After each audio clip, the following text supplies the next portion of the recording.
Dinosaur ने लगभग 160 million सालों तक धरती पर राज किया, जब तक कि 66 मिलियन साल पहले माउंट एवरेस्ट से बड़ा एस्टेरॉयड धरती से टकराया नहीं था। इसकी वजह से डायनासोर का पूरा वजूद ही मिट गया।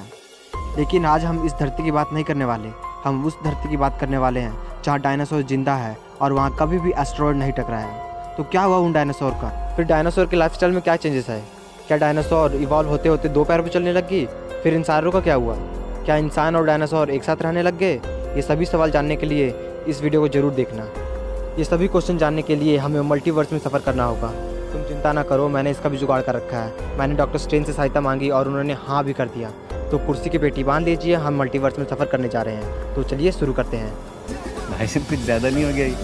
मतलब कुछ भी। सफ़र थोड़ा लंबा है, इसलिए मैं आपको कुछ इंपॉर्टेंट चीज़ें बता देता हूँ। वैज्ञानिकों ने डायनासोर पीरियड को मेसोजोइक एरा का नाम दिया है। इसे 3 भागों में बांटा है। पहला ट्रायसिक पीरियड, दूसरा जुरासिक पीरियड, तीसरा क्रेटेशियस पीरियड। और इन तीनों पीरियड में अलग अलग प्रकार के डायनासोर रहते हैं। जैसे ट्रायसिक पीरियड में लास्टोसॉरस, जुरासिक पीरियड में मेगालोसॉरस और थर्ड क्रेटेशियस पीरियड, इसमें ज़्यादा खासकर टीरेक्स डायनासोर रहते थे।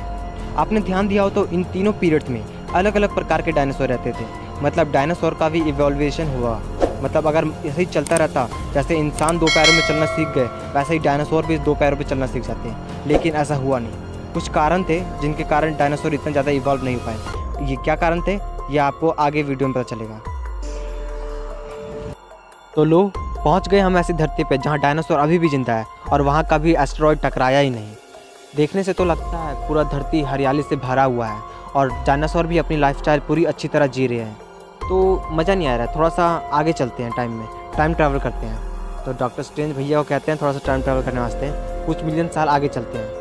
तो चलते हैं, स्टार्ट करते हैं। तेरा बाप यहाँ छोड़कर गया था कि तेरी माँ? तो लो, पहुंच गए हम फ्यूचर में। अरे ये क्या, यहाँ पे तो डायनासोर की प्रजातियाँ बहुत कम हो चुकी हैं। ऐसा कैसे हुआ? तो मैं बता दूं कि डायनासोर एस्टेरॉयड से तो बच गए, लेकिन कुदरती आफत, भूकंप, ज्वालामुखी का फटना, सुनामी से कैसे बचेंगे? ये तो बहुत मुश्किल है, इनका कोई इलाज नहीं है। अभी तक इंसानों का जन्म नहीं हुआ है, लेकिन एप्स का जन्म जरूर हुआ है। वही जो इंसानों के पूर्वज हैं, वो इधर उधर घूमते फिरते रहते हैं डायनासोर से बचते उजते। अब वो भी क्या करे बेचारे, उनका एवोल्यूशन टाइम डायनासोर के जिंदा होने के कारण 10 गुना और बढ़ गया। धीरे धीरे कई मिलियन साल बाद धरती का तापमान कम हो गया। तापमान कम होने के कारण धरती पे वेजिटेशन कम होने लगा, जिसके कारण डायनासोर को अच्छी तरह खुराक नहीं मिल रहा था, जिसके कारण डायनासोर का आकार छोटा होता गया और छोटा होता गया। टाइम में थोड़ा सा और सफ़र करते हैं, 10 मिलियन साल आगे और चलते हैं। अरे ये क्या, एप्स तो अब डायनासोर से डरते ही नहीं है। लगता है वो डायनासोर से डील करना सीख चुके हैं। अब इन्हें देख के लगता है कि मानव जाति का विकास धीरे धीरे शुरू हो गया है। लेकिन 4 मिलियन साल बाद धरती पे एक काल बनकर आइस एज आया, जो पूरी धरती को बर्फ़ से ढक दिया। मैं पहले बता दूं, डायनासोर को ठंडी बर्दाश्त नहीं होती। ठंड इतनी ज़्यादा बढ़ चुकी थी कि लगभग 15,000 प्रजातियां, इनमें से पक्षी, जानवर, डायनासोर और मानव प्रजातियां भी इस ठंड को बर्दाश्त नहीं कर पाई और अपने जान को हाथ देना पड़ा। हाँ, लेकिन दूसरी तरफ पोलर बेयर्स, मैमथ जैसे जानवर ठंड का बहुत ज़्यादा मज़ा लूट रहे थे। अब जो इतनी ठंड में बच गए मानव प्रजाति, वो हेमोस्फीयर थे। ठंड के कारण धरती पर वेजिटेशन बहुत कम गया था, जिसके कारण डायनासोर को अच्छी तरह खुराक नहीं मिल रहा था, जिसके कारण उनका विकास नहीं हो पा रहा था। धीरे धीरे समय बीतने के कारण मानव प्रजाति का विकास होने लगा। वो डायनासोर को पालने लगे, उनका शिकार करने लगे और जो उनके लिए खतरनाक थे, उनके लिए टक्कर सा दुश्मन बने।